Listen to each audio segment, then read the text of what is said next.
quando falamos aí sobre a introdução. Alô? Só um minuto. O que houve? Bem, vamos continuar. Desde a aula 2, que nós já falamos sobre estruturas de mercado, né, o que definia as diferentes estruturas de mercado. Nós falamos que tinha a ver, que as estruturas de mercado tinham a ver com dependiam de dois parâmetros. Um deles, o número de empresas no mercado, e o segundo deles, o tipo de produto. O número de empresas podia ser muitas empresas de um lado ou poucas, né? E também falamos sobre o tipo de produto, que o produto podia ser diferenciado ou podia ser um produto homogêneo. Dependendo da combinação dessas duas variáveis, o mercado podia ser de competição perfeita ou de competição imperfeita. No caso, competição imperfeita tem a ver com essas três estruturas de mercado: monopólio, oligopólio e concorrência monopolística. Nós mencionamos também que a competição perfeita tinha a ver com um mercado com muitas empresas, muitos fornecedores e, ao mesmo tempo, com um produto homogêneo, né? Do outro lado, a concorrência monopolística também tinha várias empresas, só que o produto era diferenciado. Então, a empresa meio que tinha uma espécie de monopólio naquele produto, embora houvessem várias empresas, cada uma apresentava um produto diferenciado, portanto, não igual um ao outro, conseguia se diferenciar. Já o monopólio é um mercado de uma empresa só, e o oligopólio é um mercado de várias empresas. Até agora, depois do capítulo 3, 4 e 5 e 6, nós falamos sobre a competição perfeita. Assumimos que a concorrência era de competição perfeita, ou seja, muitas empresas e um produto homogêneo. Hoje nós vamos tirar essa premissa de que temos um mercado de competição perfeita e vamos ver como que é a situação dela comparada com competição imperfeita, ou seja, comparando com os outras três estruturas de mercado: monopólio, oligopólio, concorrência monopolística. Então, antes de falar sobre as quatro estruturas de mercado, vamos ter uma breve introdução sobre um tema,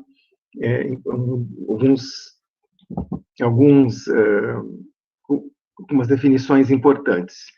Então, a estrutura de mercado tem a ver com o fato de como se dá a concorrência naquele mercado, né? Como já falamos, você tem a concorrência perfeita, o mercado competitivo de um lado, e de outro, as três estruturas de competição imperfeita, que são o monopólio, o oligopólio e a concorrência monopolística. Até agora, a gente falava de concorrência perfeita, que se caracteriza principalmente sobre esses dois parâmetros aqui, o 1 e o 2, ou seja, muitas empresas fornecendo o produto, também com muitos compradores, certo? O ponto é que esses vários agentes econômicos não conseguem por si afetar o preço do produto, tá? E também os produtos dos mercados de concorrência perfeita ou perfeitamente competitivo exibiam que o tipo de produto era homogêneo. Agora nós vamos falar sobre um outro tópico, um outro ponto também, como é que eu vou dizer? Um parâmetro adicional. Esse 1 e 2 continua valendo, mas a gente vai ver também, e aí nós vamos falar sobre isso hoje, tem que definir o conceito de barreiras à entrada, tá? No mercado competitivo, não há barreiras à entrada, ou seja, as empresas elas podem entrar e sair livremente do mercado. Uma barreira à entrada é tudo aquilo que dificulta a entrada de uma empresa num determinado mercado. Por exemplo, eu gostaria de iniciar uma empresa de automóveis. Eu, aqui, o professor, vai montar uma empresa de automóveis. Se ele quiser fazer isso, será que ele consegue entrar facilmente nesse mercado? Ou seja, será que não existe nenhuma barreira à entrada no mercado de automóveis, de modo que é super fácil entrar nesse mercado ou sair, né? Deixar de produzir a hora que eu quiser? E nós vamos chegar à conclusão que não, que há barreiras à entrada. Daqui a pouco eu vou falar um pouco mais sobre isso, mais lá na frente.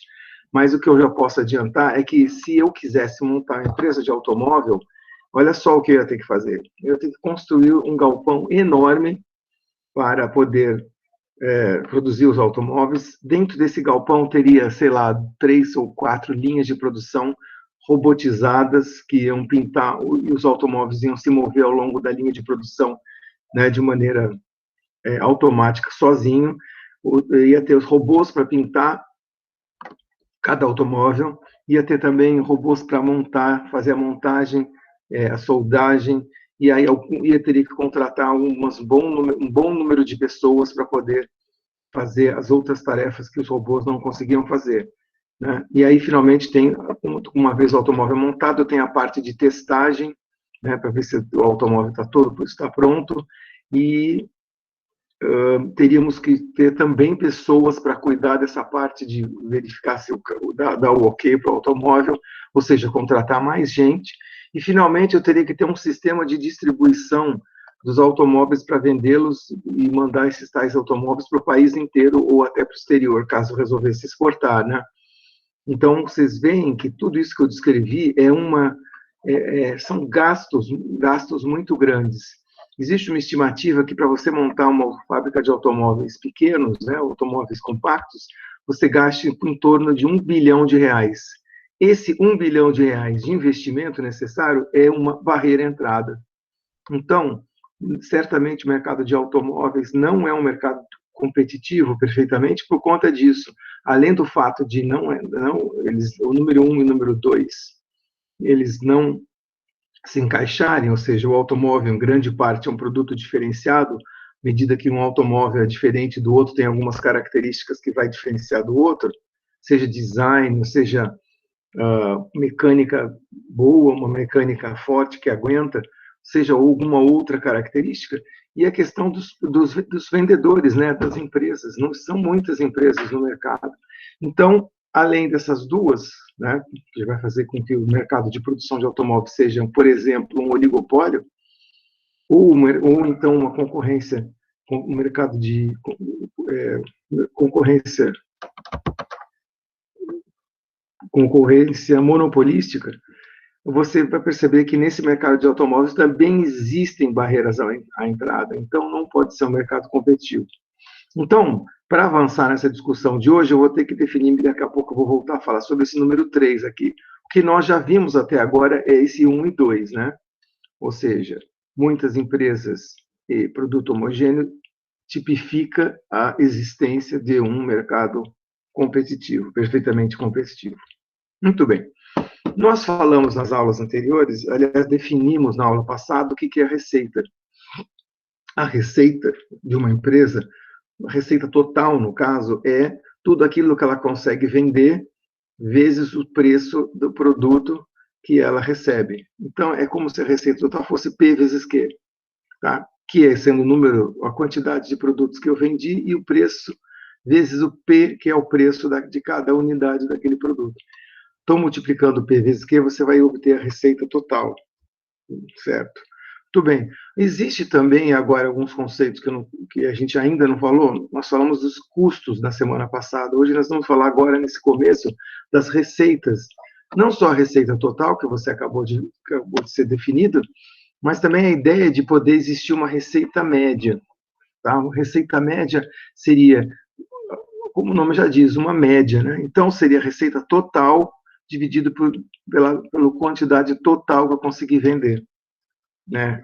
Então, receita total, P vezes Q, dividido pela quantidade Q. Nesse sentido, olha o que acaba acontecendo. Em particular, na concorrência perfeita, a receita média é igual ao preço do produto. Por quê? Porque a receita média, por definição, é a receita total dividido pela quantidade. No caso do mercado competitivo, a receita total vai ser P vezes Q, como a gente acabou de mostrar. P vezes Q dividido por Q, você cancela Q com Q, aqui, né, esses dois Qs, vai sobrar só o P aqui, então a receita média é igual ao preço.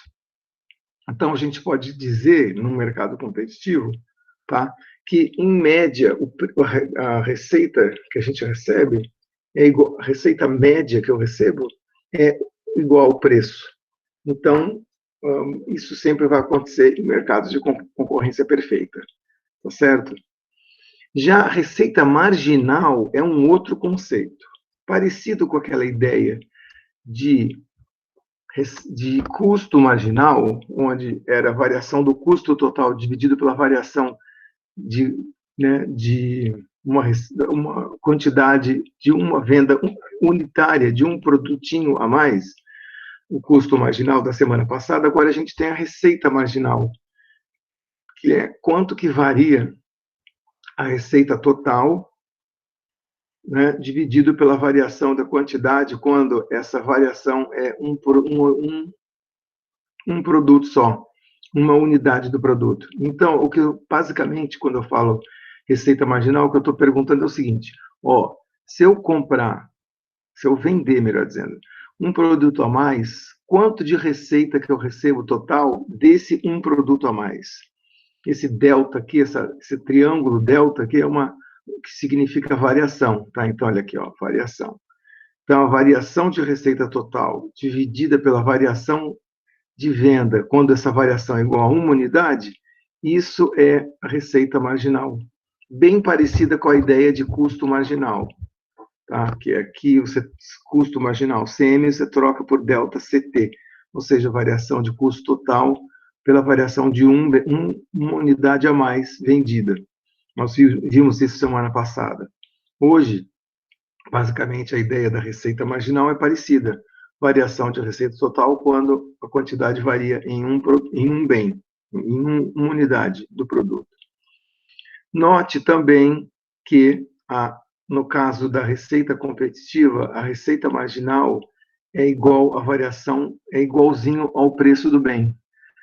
Como assim? Peraí, receita marginal, a definição é essa aqui, e o que eu estou dizendo é que se tiver um mercado competitivo, essa receita marginal também é igual ao bem.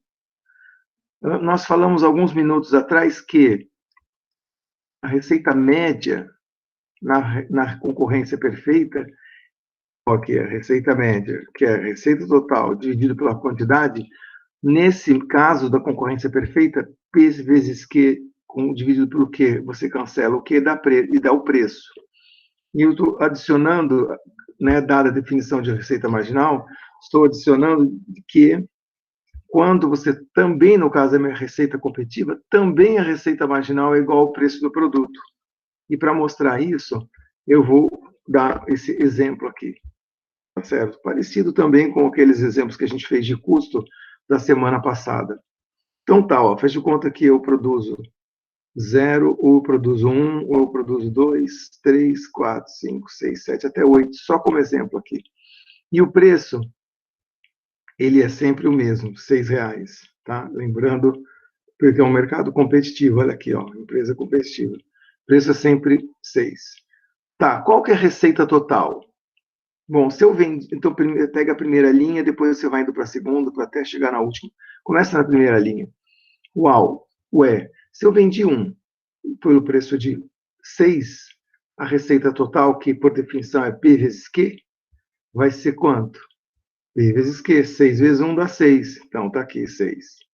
E a receita média? Bom, a receita média, por definição, é igual a receita total dividido pelo quê? A receita total, vocês viram que é 6, dividido por uma unidade, 6 dividido por 1 dá 6. Está aqui o 6. E a receita marginal? Bom, a receita marginal, quando você tem um produto só, não tem definição para ela. Porque eu tenho que variar, delta Q, tenho que variar 1. Então, só na próxima linha que eu vou conseguir calcular a receita marginal. Beleza? Então, passa para a segunda linha. Quantidade, 2. Preço, continua 6. Receita, P vezes Q. 6 reais cada produto, vezes 2 que eu vendi, 6 vezes 2, 12. Tá. E a receita média? Receita média, por definição, é a receita total, que é 12, dividido pela quantidade, que é 2. 12 dividido por 2 dá 6. Olha só. Então, deu 6, deu igualzinho ao preço. Tá? Passa para o último ponto aqui, receita marginal. Agora, variação da receita dividido pela variação do quê? Quando eu estou no 2, eu variei de 1 para 2 a quantidade. Quando eu vario de 1 para 2 a quantidade, quanto que varia a receita total? Varia de 6 para 12. Varia. Então, quando varia a quantidade de 1 para 2, minha receita total, que está aqui, ó, variação de receita total. Então, delta RT é 12 menos 6, a variação. 12 menos 6 dá 6. E o delta Q? Delta Q, quando eu vou de 1 para 2, é 2 menos 1. Então, eu vou ter 12 dividido por 2. Não, vou ter 6, que é 12 dividido por 6. Né, dividido por 2 menos 1. Então, 12 menos 6 dá 6, e 2 menos 1 dá 1, deu 6. Então, dá uma olhada na linha. Deu verdade, né, que a receita média na empresa competitiva ela é igual ao preço. Olha só, 6, 6. E também a receita marginal, quando a gente fala de competição perfeita, ela é igual ao preço, 6. Então, faça isso para todas as outras linhas, qualquer linha aí, você vai ver que a receita média vai dar sempre 6. Por quê? Vê o caso do 3. Quando eu passo do 2 para o 3, a minha receita passa do 12 para o 18. Então, 18 dividido por quantidade 3, 18 dividido por 3 dá 6. De novo, 6. E aqui a receita marginal, ela é a variação da receita total dividida pela variação do Q. Quando eu passo do 2 para o 3, minha receita passou de 12 para 18. Ou seja, delta RT é 18 menos 12, que dá 6. E delta Q é 3 menos 2, que é igual a 1. Então, 6 dividido por 1 dá 6. Resultado, receita total, aqui. Resultado, receita média é igual ao preço e a receita marginal também é igual ao preço, quando a competição é perfeita. Muito bem. Deu para entender, gente, as definições de receita total, PVSQ, receita média, que é a receita total dividida pela quantidade. No caso da empresa competitiva, nós vamos ter PQ sobre Q, que vai dar P, e a definição de receita marginal, que é quando eu vario, divido a variação da receita total pela variação de quantidade para uma unidade adicional do bem. Muito bem.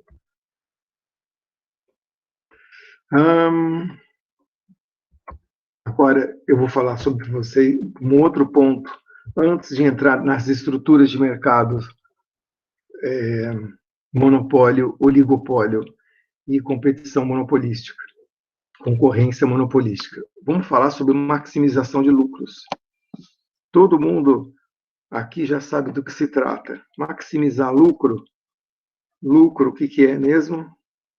Lucro é receita total menos custo total. Isso a gente já falou semana passada. Lucro igual a receita total menos custo total. Então, das duas, uma. Quando eu quero maximizar lucro, ou eu aumento a receita total, ou eu diminuo o custo total, porque o lucro é a diferença entre os dois, tá certo? Então, não vamos esquecer disso. Isto é, definição de lucro, que é receita total menos custo total.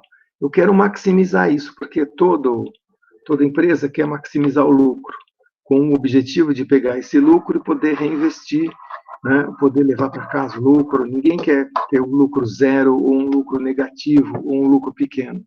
As empresas querem o máximo de lucro que elas conseguem obter, dado o preço, né, dado o preço do produto e dada a quantidade que as pessoas estão comprando, né, o tamanho da demanda.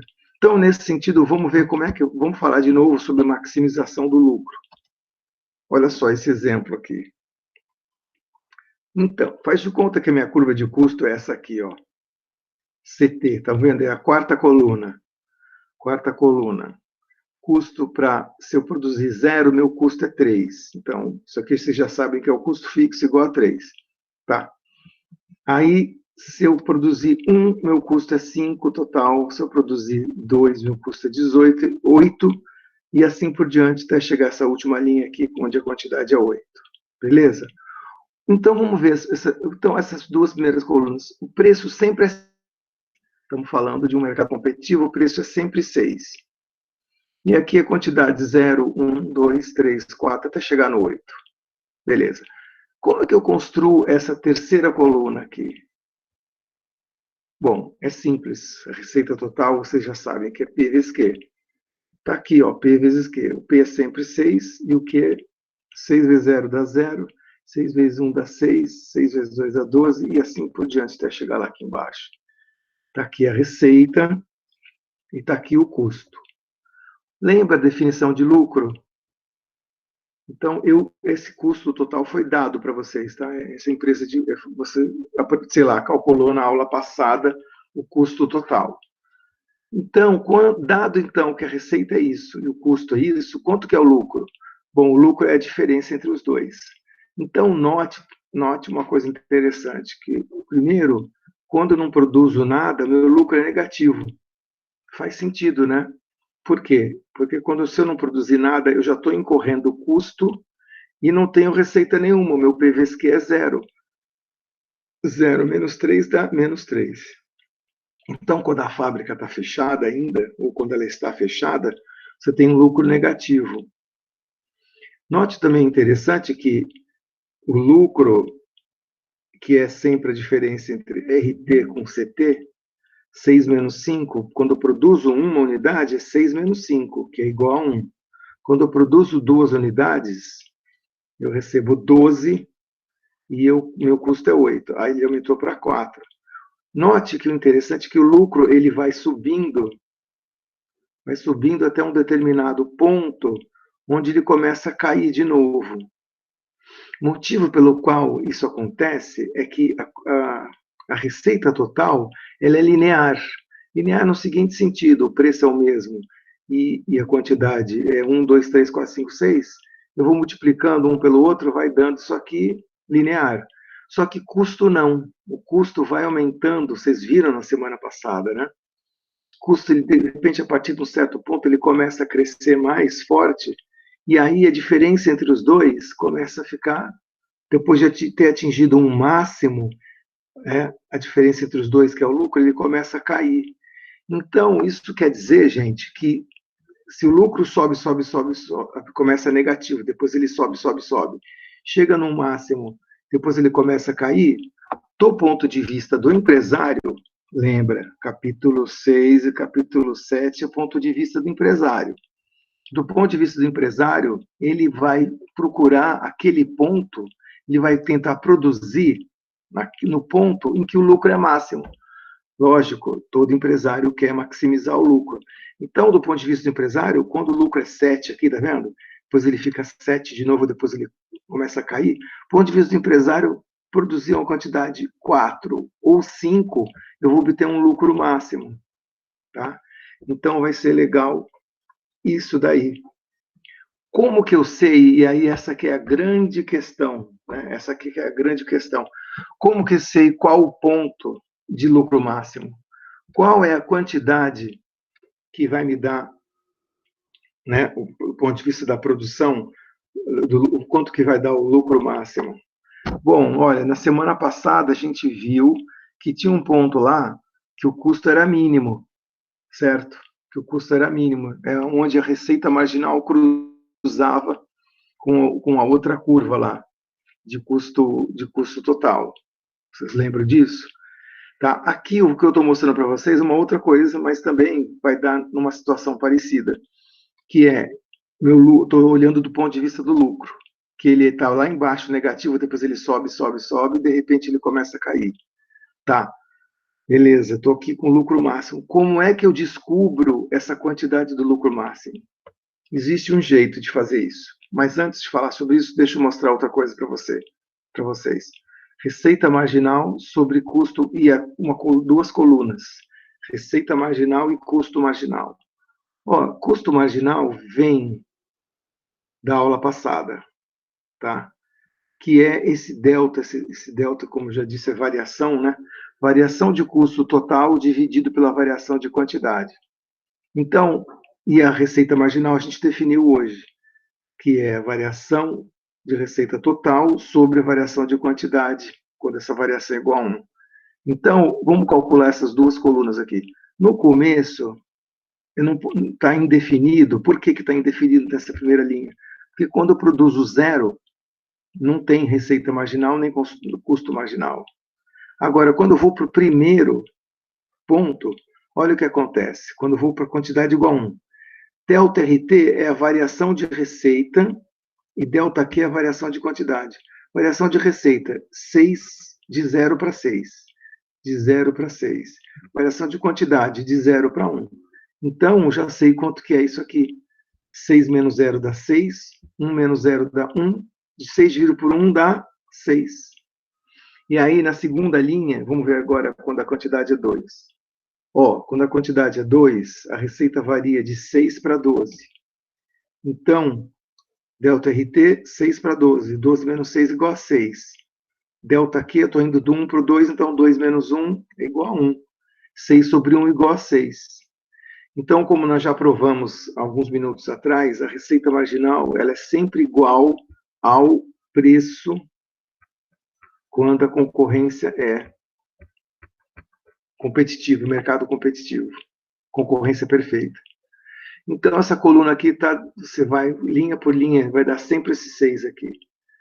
Já o custo marginal é um pouco diferente. Eu tenho que ver a variação do custo total por variação de quantidade igual a 1. Então, faz isso também, fora essa primeira linha, a partir da segunda linha, como que é o custo marginal. Variação de custo total, eu passo de 3 para 5. De 3 para 5. Então, 5 menos 3 igual a 2. Quantidade, eu passo de 0 para 1. 0 para 1 é 1 menos 0 sobre 1, é igual a 1. Então, 5 menos 3 dá 2, 1 menos 0 dá 1, 2 sobre 1 dá 2. E assim por diante, eu faço para todas as linhas. Próxima linha, quantidade, eu passei do 1 para o 2, o custo passou de 5 para 8. 8 menos 5, 3. 2 menos 1, 1. 3 sobre 1, 3. Tá bom, gente? E assim vai, olha, o custo marginal vai aumentando, vai aumentando.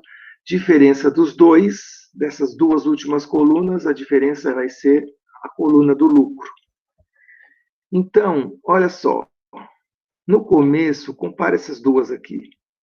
Compare essas duas últimas colunas. O que está acontecendo? Quando eu estou produzindo pouquinho aqui, por exemplo, a receita está maior que o custo. Aí produz um pouco mais, a receita ainda está maior que o custo. Receita marginal maior que o custo marginal. A receita marginal está maior que o custo marginal. Quando chega nesse ponto aqui, todo mundo está vendo? As duas são iguaizinhas. Receita marginal é igual ao custo marginal quando quantidade igual a 5. Passa para a próxima linha. Receita 6, custo marginal 7. Opa, passou, né? O custo marginal ficou maior que a receita marginal. E isso acontece aqui 6, 8, e acontece aqui 6, 9. Em outras palavras, a partir de um certo ponto, o custo marginal fica maior que a receita marginal. Né? A partir daqui, da quantidade 6, 7, 8. O que isso quer dizer? Não sei se deu já para vocês enxergarem, mas receita marginal significa o quanto que eu recebo de receita podendo produzir um a mais. Quando isso é maior do que o custo marginal, que significa o custo que eu tenho em produzir uma a mais, quando a receita é maior que o custo, está valendo. Né? Valendo o quê? Produzir mais. Enquanto a receita marginal está maior do que o custo marginal, vale a pena produzir mais. Até que chega nesse ponto aqui, a receita marginal é igualzinho ao custo marginal, que é a quantidade de igual a 5, certo?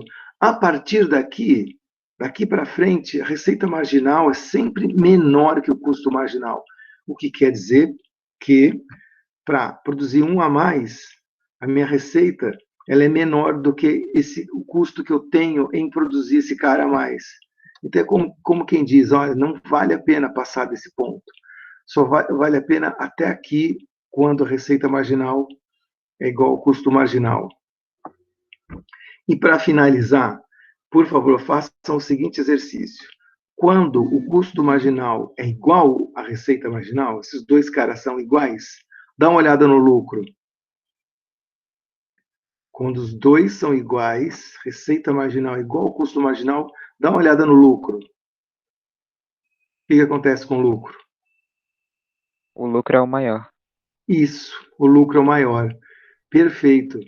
Então, gente, o resumo da ópera, né, resumindo essa história, é que é o seguinte: vale a pena eu produzir mais enquanto o lucro está aumentando. Aí, a partir daqui, o lucro chegou no máximo, para que eu vou produzir mais? Vai ser besteira, porque eu vou começar a ter lucros menores. O meu objetivo enquanto empresário não é ficar produzindo até infinito, não. O meu objetivo é ter lucro máximo. E como você bem apontou agora, o lucro ele é máximo quando a receita marginal é igual ao custo marginal. Ou seja, quando a receita marginal é igual ao custo marginal, o lucro ele é maximizado, tá? Enquanto isso aqui ocorre, ó, a receita marginal é maior que o custo marginal, eu devo aumentar a produção. Vamos ver se é verdade. Enquanto a receita marginal é maior que o custo marginal, eu tenho que produzir mais. Por quê? Porque eu estou longe do lucro máximo. Então vai, produz mais, produz dois. Produzi dois. Caiu a diferença entre os dois, mas o lucro aumentou. Enquanto você for produzindo mais e o lucro for aumentando, vale a pena. Chegou aqui, ó, né, quando receita marginal é igual ao custo marginal, eu estou no máximo do lucro. Então vale a pena eu produzir 5. Tá? Então, quando os dois são iguais, o lucro é maximizado. Quando a receita é menor que o custo, tem que cair a produção, obrigatoriamente. Por quê? Vejam vocês aqui. Veja a última linha. Receita marginal maior que o custo marginal. 6 maior que 9. Olha que lucro baixo. 1. Então, estou eu aqui me matando para produzir 8, me matando para vender, só que o custo é alto e morde todo o meu lucro. Então, a ideia é produzir menos. Tá. Menos até onde? Até esse ponto, onde os dois são iguais. Custo marginal igual a receita marginal. Eu vou botar uns gráficos aqui, não fiquem confusos com isso, tá? Mas eu vou só mostrar duas coisas. Que, primeiro, o preço e a receita marginal. Se o preço é igual à receita marginal, nós só falamos hoje que ele é igual ao preço, então se ele é igual ao preço, é uma linha, essa linha pretinha aqui, certo? Tudo bem. Aí eu vou colocar a curva de custo marginal, que vai ter uma cara igual essa aqui, igual essa curva roxa. Igual essa curva roxa. Essas duas outras curvas, vocês vão trazer, lembrar da aula passada. O custo total médio, que é o custo total dividido pelo Q, ele tinha esse formatinho aqui, dá uma olhada na aula passada. E o custo variável médio. E o custo variável médio, tá? Da aula passada, a gente disse que o custo, você minimizava o custo quando as duas curvas aqui se cruzavam nesse ponto onde eu estou mostrando aqui com a mãozinha. Só que hoje o que eu estou dizendo é que, além disso, né, o preço, o lucro ele é máximo, aqui o custo é mínimo, quando as duas curvas se cruzam. Tá, eu sei que o custo é mínimo. Mas onde que eu vou operar enquanto empresário? De acordo com isso aqui, eu vou operar quando as duas curvas se igualam, receita marginal, custo marginal. Por quê? Porque aqui, somente aqui, o lucro é máximo. Então, volta para o gráfico. Aqui, o custo é mínimo, beleza. Mas aqui onde está esse ponto preto, o lucro é máximo. Por quê? Porque aqui, a receita marginal, que é igual ao preço, é igual ao custo marginal. Então, quanto que eu, empresário, vou produzir? Eu vou desço aqui, ó, desço até a quantidade e marco essa quantidade. É a quantidade de máximo lucro. Então, vale a pena eu produzir Qmax. Aí alguém pode perguntar assim, mas gente, tem aí meus Os meus clientes estão querendo consumir mais, eu quero, poxa, vamos vender mais para eles, vamos vender Q2, vamos vender Q2, que tal? Para vender, né? Para que produzir só Qmax? Vamos produzir Q2. Mas como vocês viram, esse ponto Q2 aqui não é uma boa. Por quê? Porque ele está numa curva de custo marginal bem alta. O custo marginal está aqui e a receita marginal está aqui embaixo. Receita marginal está aqui embaixo. O que acontece quando o custo marginal está acima, nem nesses últimos pontos? O que acontece quando o custo marginal está acima da receita marginal? O lucro não é máximo. E o motivo mesmo verdadeiro é porque o custo total ele não é linear, ele começa a aumentar, né? Então é por isso que você não vê, né, uma fábrica produzindo infinito, um monte de automóveis ao máximo. Por quê? Porque à medida que você produz mais e mais e mais, vai aumentando o seu custo total para caramba, vai aumentando de uma maneira não linear. E aí não compensa esses pontos. Ou seja, o resumo que eu quero dizer é, não compensa produzir muito pouco, né? Porque senão você não dá conta do custo total, do custo fixo, mas também não adianta querer produzir um monte até o infinito. O ponto melhor, ponto máximo, de que maximiza o lucro é alguma coisa no meio. Alguma coisa no meio quanto? Quando a receita marginal é igual ao custo marginal. Tá bom? Então, do ponto de vista do empresário, o lucro é máximo quando receita marginal é igual a custo marginal. Deu para entender isso aí, então, pessoal? É aqui que a gente se despede da competição perfeita. Tem um exercício lá no final, que eu falo que eu dou a curva de custo marginal, dou o preço, tá? E pergunto quanto que a empresa produzirá para você maximizar seu lucro. Eu dou a curva de custo total também e faço uma série de perguntas aí. Qual que é o máximo do lucro? Qual que é a receita?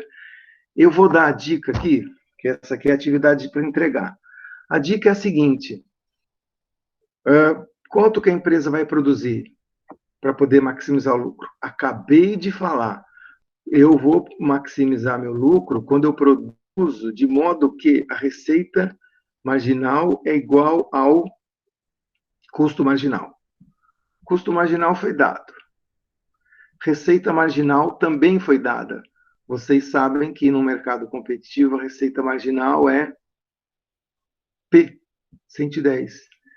Iguala os dois, acha a quantidade. Certo? Eu acho a quantidade. E o lucro?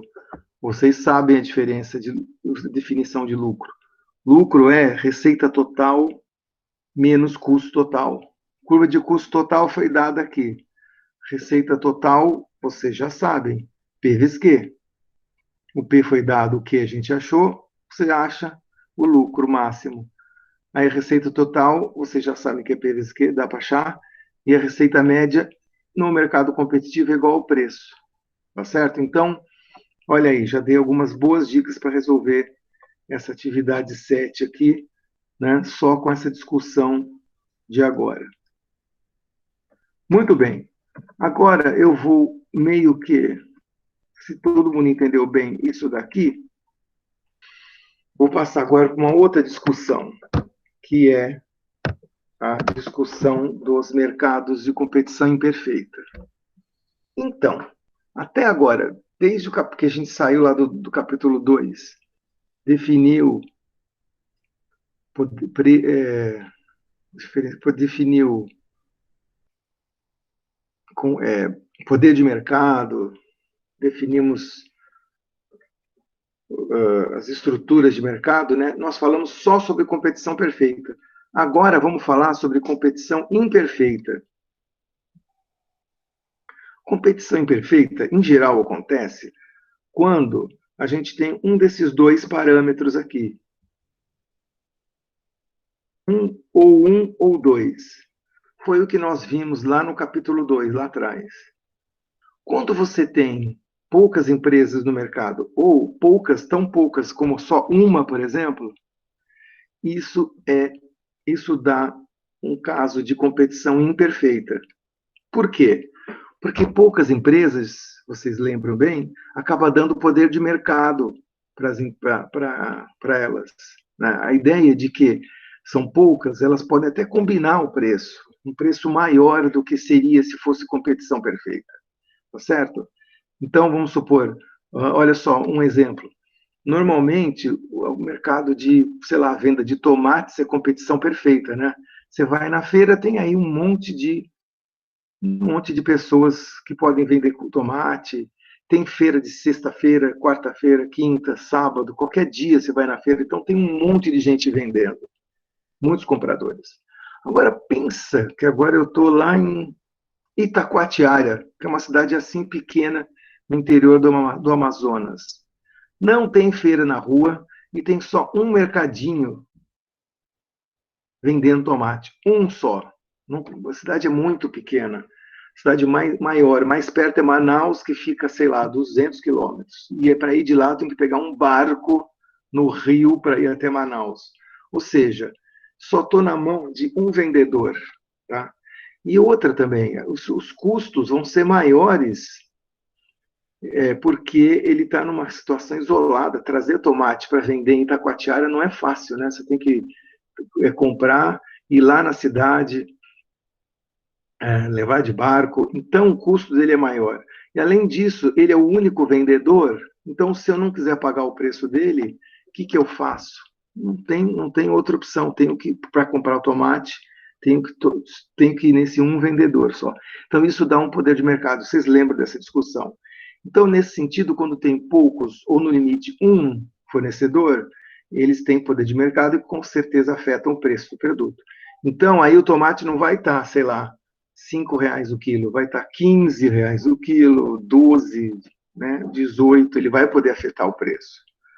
E a outra situação de mercado de competição imperfeita é quando o produto ele é diferenciado. Né? Muitas vezes, quando ele é diferenciado. Um produto não diferenciado é o produto padronizado ou homogêneo, vocês já sabem disso. O produto diferenciado é que, né, os substitutos que existem não são iguais ou não são compatíveis. Tá? Então, por exemplo, posso dizer o seguinte, sabe esse cara do tomate aí? Ele está arrebentando, né? Está cobrando R$ 12 um quilo de tomate, estou pé da vida, não gostei. Quer saber? Eu vou comprar ovo no lugar. Ovo não é um substituto perfeito aí para o tomate, nesse caso, né? Então, não tem substituto, fica difícil, tá certo? Ou então, quando eu falo de produtos diferenciados, sei lá, um celular especial, um celular que nem esses novos celulares da Samsung que dobram, né, que vira tablet. Então, esse é um produto diferenciado, só ela faz isso. Então, ela vai ter um poder de mercado sobre o preço desse produto aí. Tá? Então, 1 e 2 vocês já sabem. A novidade é esse ponto 3 aqui, que eu estou trazendo para discussão a partir de agora. Muitas vezes a competição imperfeita se dá, pessoal, por causa de existirem barreiras à entradas. Ou seja, é difícil eu entrar no mercado ou sair daquele mercado. Tá? Já, daqui a pouquíssimos minutos, eu vou definir direitinho o barreira à entrada, mas o que eu quero dizer para vocês é que competição imperfeita, às vezes eu tenho poucas empresas, por quê? Porque tem barreira à entrada, porque eu não consigo entrar fácil. Já falei para vocês, professor aqui, adoraria montar uma fábrica de automóveis e vender, só que é muito cara, 1 bilhão para montar a fábrica, e esse investimento de 1 bilhão é uma barreira à entrada. Eu sozinho aqui não consigo. Então, muitas vezes, esse fato de produto ser diferenciado ou ter poucos produtores é por causa de um motivo só, porque existe barreira à entrada. Então, esse 3 aqui é o que acaba, às vezes, causando o 2, a existência do 2 e do 1, tá certo? Então, é muito importante esse conceito de barreira à entrada, que eu vou definir melhor daqui a pouquíssimos minutos. Antes disso, vale dizer que a concorrência perfeita é o que a gente viu até agora, e a concorrência imperfeita são essas 3 estruturas de mercado: monopólio, uma empresa só; oligopólio, poucas empresas; concorrência monopolística, muitas empresas, só que cada uma delas tem um produto diferenciado. Então, o objetivo da aula de hoje é falar sobre continuação da aula de hoje, o objetivo é falar sobre esses três aqui, beleza? Tá, eu vou falar de monopólio, começar pelo monopólio, depois oligopólio e depois concorrência monopolística. O monopólio, mono em grego quer dizer um, então monopólio, uma empresa só. Em cada mercado, um mercado que tem uma empresa só vai ser chamado de mercado monopolista, tá certo? Monopólio, geralmente, quando você fala de um mercado que tem um só vendedor, ou seja, uma empresa só que fornece luz na cidade de São Paulo, uma empresa só que fornece gás na cidade de São Paulo. Isso é um monopólio. Existe o tal do monopsônio, que é um mercado específico, meio raro até, mas existe. Monopsônio é quando você tem um só comprador. Você tem vários vendedores, mas tem só um comprador. Então, deixa eu ver um exemplo de um monopsônio aqui. O que acontece é que, vamos supor, num garimpo de diamantes, você tem várias pessoas produzindo lá, os garimpeiros estão lá produzindo, só que depois eles pegam da terra os diamantes e depois eles vendem para quem? Para uma empresa. Geralmente é uma empresa só que atua numa área ou num país. Ele tem essa empresa, o monopsônio, ele é o único comprador de diamantes. Se você tentar vender fora, é ilegal. Se você tentar sair do garimpo com os diamantes, também é ilegal. Você tem só um monopsônio. Em muitos países é um governo que domina isso. Por exemplo, em Angola, Angola é um dos maiores produtores de diamante do mundo, África do Sul, Namíbia, por alguma razão lá no sul da África, naquela região, tem muito diamante. E lá em Angola, o governo é um monopsônio. Então, eles deixam os garimpeiros irem, trabalham, capturam, né, pegam as pedrinhas e o governo vai lá e compra. E como ele é o único comprador possível, é claro que ele vai ter poder de mercado, né? Ele vai falar assim, ó, eu pago isso pelo seu diamante. Ah, mas eu queria vender por mais. Não pode. Eu que dou o preço, acabou. Tá? Então, monopólio, monopsônio. Sempre que existe mercado monopolista, sempre, sempre, sempre, é porque existe algum tipo de barreira à entrada que impede a entrada de mais empresas no setor. Se não tivesse barreira à entrada, entraria algumas empresas, entraria muitas, sei lá, mas o fato de existir uma grande barreira à entrada pode ser que essa barreira à entrada que eu já defini foi tão forte, mas tão forte que só uma empresa consegue dar conta daquele mercado. Então, quais barreiras à entradas, então, seriam, né, que causariam um monopólio, a existência de um monopólio em determinado mercado? Que tipo de barreira à entrada? Olha, tipicamente são esses três tipos de barreira à entrada que existem e causam mercados virarem monopólios. O primeiro deles é um custo fixo alto. Todo mundo aqui já sabe o que é custo fixo e já sabe o que é economia de escala, porque nós vimos isso na semana passada. Quanto o custo fixo é alto, bastante grande, né, ele vira barreira à entrada. Quer ver? Então, vamos supor, custo fixo. Vamos pensar num custo fixo aqui para montar a fábrica de automóveis. O custo fixo ali é a fábrica. Montar a fábrica com as linhas de produção. Beleza. Se esse custo fixo, que vocês sabem, né, custo fixo é aquele custo que não varia com a quantidade. Se eu produzir 0 automóveis, é igual, o custo é CF. Se eu produzir 1 milhão de automóveis, é CF do mesmo jeito. Esse custo fixo, vamos supor, se ele fosse uns R$ 1.000, poxa, eu, talvez, professor aqui, conseguiria entrar nesse mercado. Ué, R$ 1.000, eu economizo aí R$ 1.000 mês que vem, invisto e entro no mercado. Beleza, um custo fixo. O problema é que esse custo fixo, no caso do setor automotivo, é muito, muito alto. Não é R$ 1.000, é R$ 1 bilhão. Qualquer um de nós aqui que tiver R$ 1 bilhão pode entrar no mercado de automóveis e sair produzindo. Pegue-se 1 bilhão e investe, né? Então, só a verdade é que tem outros custos, né? Como, por exemplo, a tecnologia para produzir automóvel também é outro custo fixo.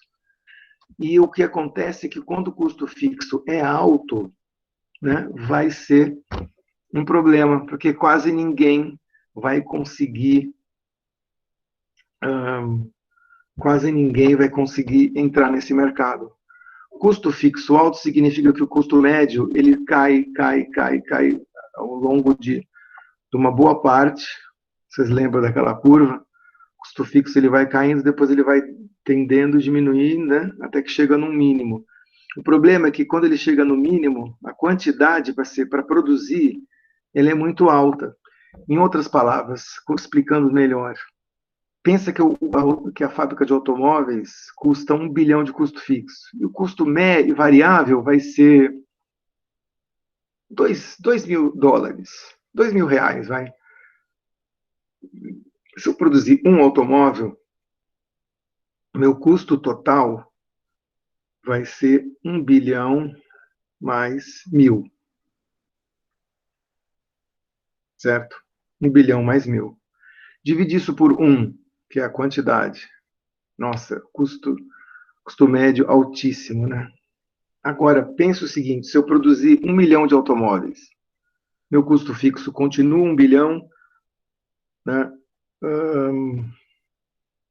Só que agora eu produzi 1 milhão. Então, 1 bilhão mais 1 milhão dividido por 1 milhão vai dar 1.000, 2.000, 3.000 reais. Então, aí o custo médio por automóvel, quando eu produzo 1 milhão de automóveis, é 2.000, 3.000 reais. Ou seja, bem menor, né? Mas o problema é que eu tenho que produzir, você tem essa economia de escala aqui, né? Tenho que produzir muito automóvel para rebater esse custo fixo alto. Então, quem que aguenta produzir 1 milhão de automóveis? Me fala. Ninguém, né? São poucas empresas, uma Volkswagen da vida, uma GM consegue produzir 1 milhão de automóveis por ano e vender no mundo inteiro.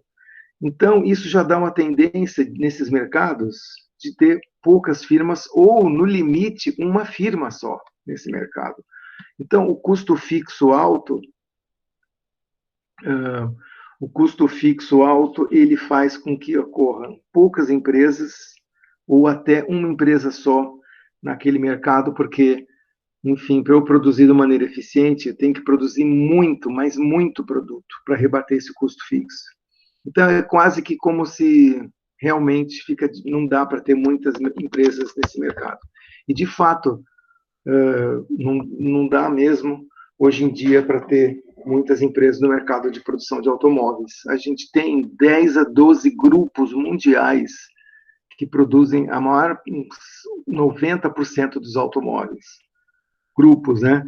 E a tendência interessante, que a tendência é que esses grupos se juntem cada vez mais.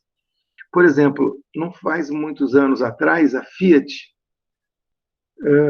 comprou a Chrysler, que é uma empresa americana de automóveis. Foi uma grande fusão de duas empresas grandes.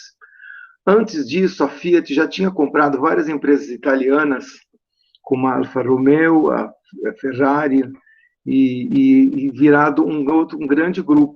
E a Chrysler tinha comprado outras empresas nos Estados Unidos, por exemplo, a Pontiac, e outras, e virado um grande grupo. E aí virou um grande grupo, Fiat FCA, Fiat Chrysler Automotive, um grupo multinacional com sede na Itália, em Torino. Beleza. Aí, recentemente, mas bem recentemente, não acabou ainda, esse grupo entrou num processo de fusão com outro grupo de automóveis chamado PSA, Peugeot Citroën, né, que são duas grandes empresas francesas que antes, no passado, eram empresas separadas, que também fizeram uma fusão e criou um grande grupo, e agora esse grupo Peugeot PSA, né, da Peugeot Citroën, vai se fundir com a Fiat Chrysler. Incrível, né? Um grande grupo de automóveis. Então, a tendência é que você tenha cada vez menos firmas ou poucas firmas nesses mercados em que o custo fixo é muito alto. Verdade que há 100 anos atrás, produzir automóvel, o custo fixo era bem mais baixo. Ou seja, fábricas de automóvel, há 100 anos atrás, você conseguia montar com, sei lá, 10 mil dólares preço de hoje, tá? Preço com 50 mil dólares de hoje, você conseguia montar uma fábrica de automóvel há 100 anos atrás. Só que foi ficando cada vez mais complexo e mais custoso produzir automóvel, de modo que esses custos aqui subiram. Enfim, a tendência é que o mercado vai ficando cada vez mais concentrado, né? Celular aqui é a mesma coisa, tá? Quantos grupos de que produzem celular no mundo? Ainda tem vários, mas caiu substancialmente o número de grupos, né, que concorrem. Hoje a grande concorrência é entre Samsung de um lado, tem a LG, tem a Apple, enfim, poucos grupos, grandes grupos de empresas de celular que produzem hoje, né? O que é um monopólio natural? Monopólio natural é um mercado que tem poucas empresas, poucas, mas tão poucas que o custo fixo ele é tão alto que só vale a pena ter uma empresa. Não vale a pena ter duas, nem três, nem cinco, só vale a pena ter uma, porque o custo fixo é muito alto e difícil de dividir. Quer ver um exemplo?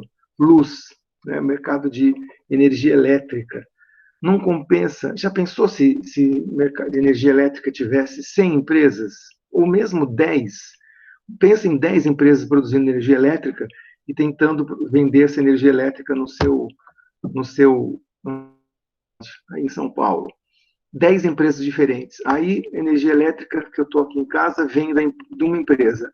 Na sua casa, que é do lado, vem de uma outra empresa e depois no seu vizinho tem uma terceira empresa, né, vendo energia elétrica. Não dá, né, fazer concorrência tanto assim em energia elétrica, porque você tem os cabos de energia elétrica e a rede de energia elétrica, né, é muito cara você montar essas redes de energia para trazer, enfim, para a casa da pessoa. Então, aí eu chego na minha casa, tem 10 redes de energia elétrica, eu escolho entre uma delas e ligo. Muito caro isso, não vale a pena.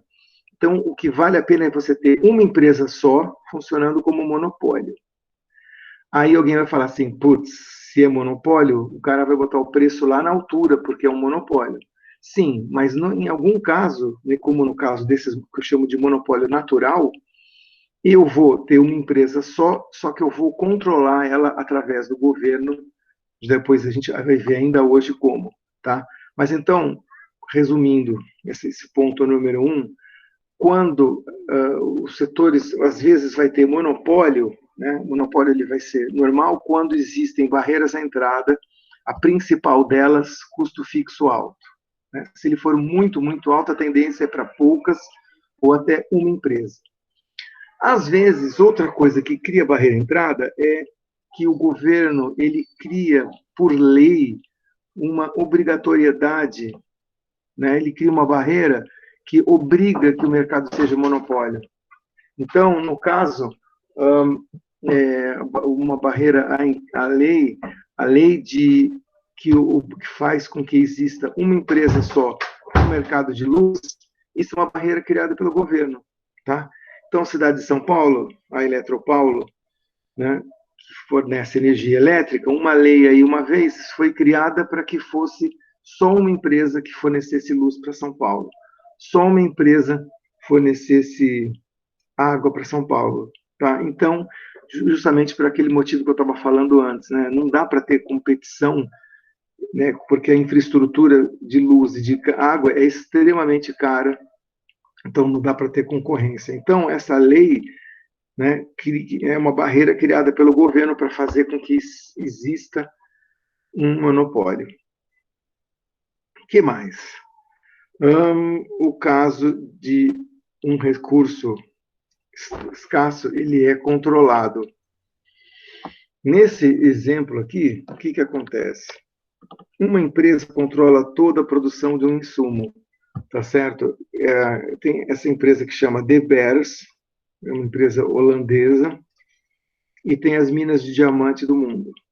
A De Beers, ela vende para todas as empresas de anel de diamante, anel de brilhante, ela vende para todas. Só que quem quer, de novo, as minas de diamantes no mundo inteiro, se quiser vender por aí, por uma joalheria, as joalherias não compram. Por quê? Porque a De Beers tem um monopólio. Ela tem o monopólio desse recurso, desse insumo. No caso, o insumo é o diamante. Tá? Então, nesse caso também, de maneira artificial, foi criado aí um monopólio desse insumo, no caso, diamante. Então, qual é o grande problema do monopólio? Tá certo? O problema do monopólio é que ele tende, e aí eu já vou passar o slide aqui já, o problema grande do monopólio é que quando ele tem uma empresa só, como se você tem uma empresa só, a tendência é que ela cobre um preço mais alto do que se fosse mais de uma empresa, tá certo? De novo, o cara do tomate. Se tem aí a feira normal, putz, vai ter aí, o preço do tomate vai ser R$ 5 o quilo e vai ter um monte de fornecedores. Agora, se você vai naquele lugar no Amazonas que só tem um fornecedor de tomate, a tendência é que ele põe o preço mais alto porque ele é monopolista. Isso é um problema, né? A tendência é que o monopolista ele coloque um preço maior e que ele produza menos. Vamos ver. Olha só. Dê uma olhada aqui nisso daqui, ó. Essa curva verde é a demanda, certo? Esta curva vermelha é a receita marginal e esta curva roxa é o custo marginal. Nós falamos da semana, faz poucos minutos, que no mercado competitivo, quando a receita marginal é igual ao custo marginal, você tem o prêmio, a produção ótima, né? Você produz e maximiza o lucro. Então, dá uma olhada, custo marginal é roxo, em vermelho, receita marginal. Quando os dois cruzam, a quantidade é essa quantidade Q aqui. Agora, dá uma olhada no preço. O preço vai ser só esse aqui. Tá? O preço não é esse altão aqui.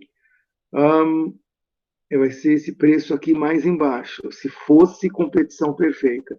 O problema é que o monopolista ele maximiza, ele põe o preço mais alto do que se fosse concorrência perfeita.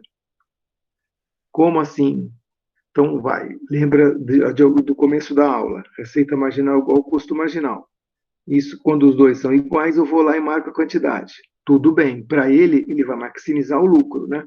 Com isso, lembra disso? Tá? Receita marginal e custo marginal, esse ponto aqui é a quantidade. Só que ao invés de ele marcar esse preço, ele vai até a curva de demanda, que está mais alta aqui, e marca esse outro preço aqui. E o motivo é por conta disso. Ele vê para cada quantidade qual o preço máximo que as pessoas conseguem pagar. Né? Qual que é a demanda para cada quantidade, qual que é a demanda máxima. E aí ele marca o preço, que é o que eu escrevi aqui. Tá? Esse ponto A do gráfico aqui, cadê o ponto A do gráfico? O ponto A do gráfico tem um preço mais baixo, mas é onde ele maximiza o lucro. Então ele produz isso, só que põe um preço mais alto nesse preço P estrela aqui, no ponto P estrela, que é o ponto B. Então, o resumo da ópera é que ele, por ser o único, é um monopolista, por ser o único produtor, ele põe esse preço mais alto aqui do que seria, na verdade, aqui, se fosse competição perfeita. Tá certo? Esse ponto C aqui, na verdade, está escrito C aqui, mas aqui falhou, aqui não está aparecendo, seria aqui o ponto C. Não sei o que houve, falhou aqui. Entendeu? É aqui o C. Exatamente, esse ponto C aqui seria esse preço. Então, é isso. O monopolista, o problema dele é que ele tudo bem que ele maximiza o lucro dele, a quantidade que maximiza, só que o preço é maior do que seria uma competição perfeita. Tá? E agora, o que a gente faz com monopolistas como um todo? Por exemplo, o preço da luz, vocês devem ter visto na TV aí que aumentou o preço da energia elétrica, foi um problema de oferta, né? Que não está chovendo muito no Brasil, e energia elétrica no Brasil é produzido, na sua grande parte, de maneira hidrelétrica, ou seja, uma hidroelétrica produz energia no Brasil. E o que é uma hidroelétrica? É uma usina que gera energia elétrica através do movimento das águas. E, geralmente, o movimento das águas, aí que eu quero dizer, é rio. Tá? Então, a água passa no rio, a hidrelétrica é construída ali do lado do rio, e a água passa, e, enfim, move a turbina, e a turbina faz energia elétrica. Outros países geram energia elétrica de outras maneiras. Por exemplo, pode ser através de uma fusão nuclear, e aí a energia termoelétrica. Você pode, sei lá, pegar carvão e queimar o carvão, e com essa queima do carvão usar essa energia para gerar eletricidade. Você pode pegar energia do vento, você pode pegar energia solar, vários tipos de energia elétrica. No Brasil é hidrelétrica. Tá. Como está chovendo pouco, o nível dos rios baixou. Como o nível dos rios baixou, a quantidade de água que passa nas usinas hidrelétricas é menor, e, portanto, você consegue gerar menos energia elétrica. Vocês lembram da aula, né, de oferta? Quando você diminui a oferta, a curva da oferta vai para a esquerda e o preço acaba aumentando, né? Então, tem um pouco disso o problema, né, da energia elétrica. Só que o que eu estou dizendo para vocês é que, além disso, quando você tem uma empresa só, né, qualquer mercado, não só o de luz, mas, de novo, qualquer mercado, se você tem uma empresa, um cara só, ele vai tentar botar um preço maior pelo produto. E aí, o jeito de eu conseguir controlar, porque esse preço não saia do limite, não seja história alta demais, é fazer o que a gente chama de regulação. Regulação é quando um órgão de governo, chamado agente regulador, esse órgão do governo chega e fala assim, olha, no mercado de luz, eu vou limitar o preço máximo que esse cara pode cobrar. Então, isso que é regulação. Quando um governo, né, através do seu agente regulador, chega e fixa a tarifa, não necessariamente o preço, mas o preço máximo. Lembram do preço máximo, preço mínimo, aquela aula lá? Então, eles colocam, o agente regulador coloca um preço máximo. Por que esse preço máximo? Porque não haja abusos. Porque, lembra, ele é o único produtor. Então, ele vai colocar uma tendência, ele botar o preço, se você deixar, ele vai botar o preço na lua, lá em cima, de tão alto, né? Mas, se você tem um agente regulador, esse agente regulador vai falar, olha, o preço máximo de energia elétrica é, sei lá, R$ 5 por quilowatt-hora, e vai colocar um limite, tá? Então, tipicamente, monopólios nos países, o governo tem agências reguladoras que colocam um limite. As agências reguladoras fazem isso, né? Elas servem para limitar, colocar, não deixar o monopolista botar um preço muito alto. Então, a energia elétrica tem a agência reguladora, chama ANEEL. Petróleo tem a ANP, Agência Nacional do Petróleo. Existe a Anatel nas telecomunicações, preço da telefonia, né? Enfim, o jeito de regular e controlar o monopolista é através da regulação. Beleza? Monopólio é isso. Vamos falar agora de oligopólio. Oligos, em grego, quer dizer poucos, né? Pólio, oligos, com pólio vai dar poucos, mercado de poucas empresas, mercado com poucas empresas atuando no lado da oferta, né? Então, um mercado oligopolista, tá bom? No limite, o oligopólio pode virar um duopólio. Duo significa dois, né? Duas empresas. E quando o oligopólio é no lado da compra, ele vai se chamar oligopsônio. Por exemplo, o mercado que tem poucos compradores chama oligopsônio. Mas o que mais acontece, que mais aparece nos mercados aí são os oligopólios, né? Então, são mercados com poucas empresas. Por exemplo, no mercado mundial de automóveis, a gente tem um oligopólio aí de 12 grandes grupos fornecendo automóveis para 80%, 90% da produção mundial, tá certo? Aqui também, assim como no monopólio, costuma aparecer barreira à entrada. Então, o mercado de automóveis, a gente tem altas barreiras à entrada, como vocês viram, né? 1 bilhão para fazer uma fábrica nova, mas não a ponto de ser uma empresa só. Tá? São altas as barreiras, mas, enfim, não chega ao ponto de ser um monopólio, né? Ou seja, uma empresa só produzindo automóveis para o mundo inteiro. Então, existe alguma concorrência dentro do oligopólio, mas, como são poucas empresas,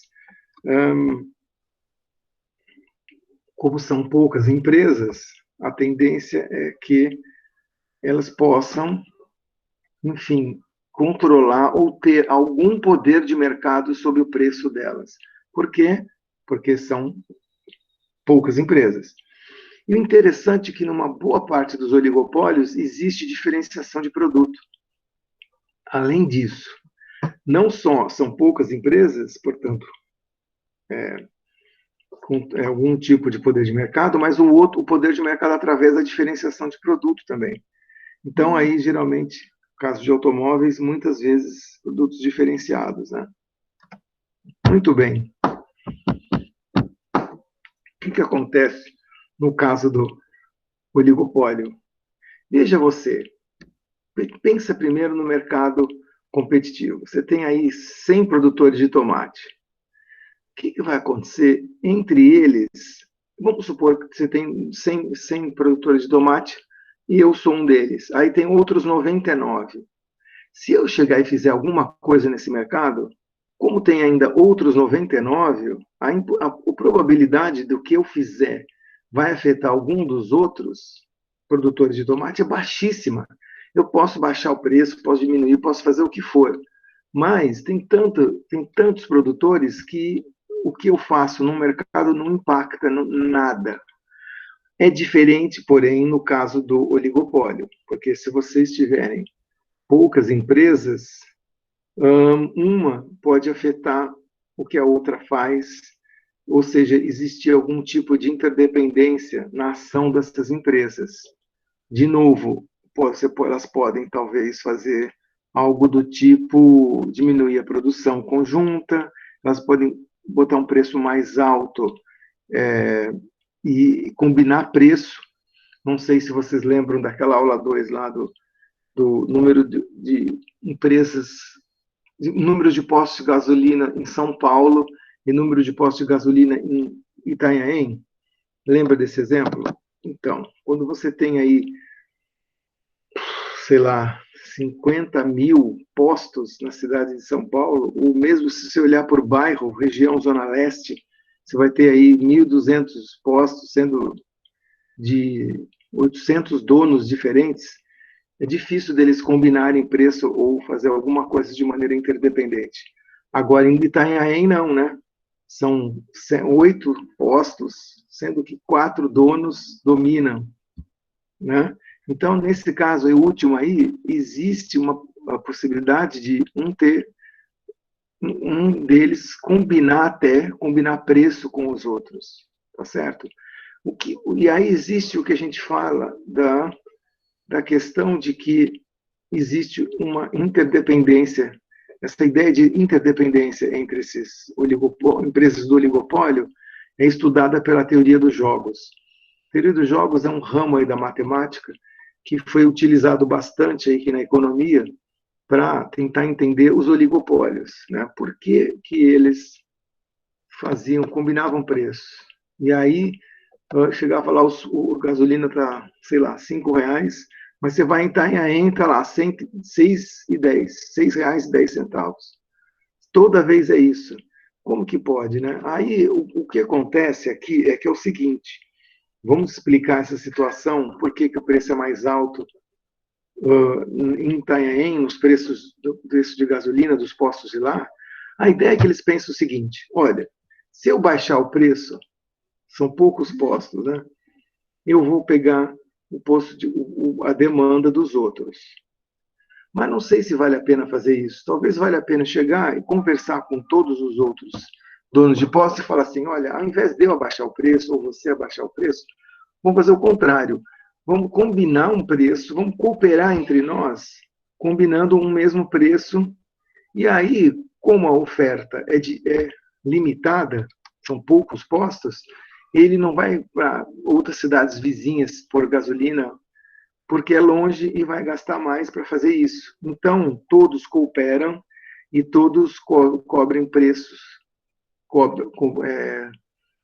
né, combinam um preço mais alto. Tá? Então, essa é a ideia da cooperação. Cooperação nesse sentido, combinar num certo preço, né, que seja bom para os oligopolistas, um preço maior para todos, né, de modo que você minimiza a possibilidade enfim, do consumidor fugir e procurar produtos em outros lugares, né?